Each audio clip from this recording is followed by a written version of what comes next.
everybody, welcome back to A Rallye is Born. Last week, first video, I told you the car is going to be rebuilt from scratch, and well, you first have to get to scratch, so that's what I'm doing right now.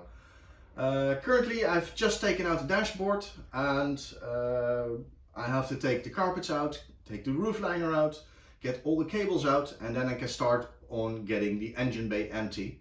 And well, let me just have a little look around what we've done so far.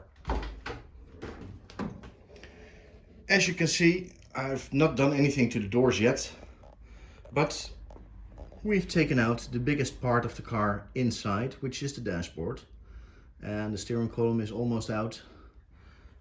It took me a little time to get this piece out because there are 3 bolts keeping it on its place, which are in the engine bay, and the manual didn't specify that, so I was looking for a long time to find them.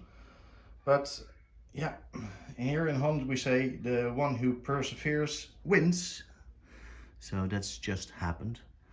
As you can also see by the white labels, I'm labeling all the connectors, which should help me make it easier to put everything back together.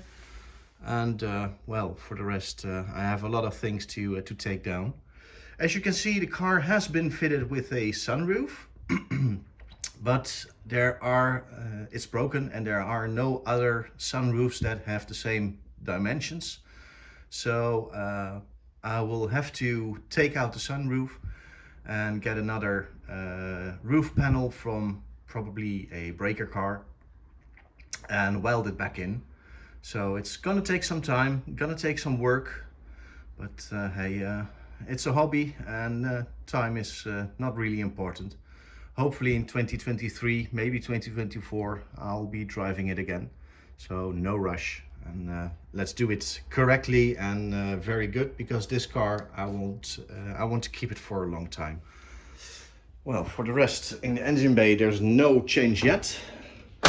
As you can see on the roof, a lot of things that came out of the car. I still have to put them in boxes and label everything.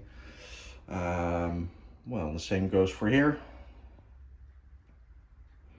All right, that's it for now. Please join me again next time. If you hit the subscribe button, then you see when that is. And if you like this video and you like build logs, put the thumbs up. Always appreciated. And I see you next time. Take care. Bye.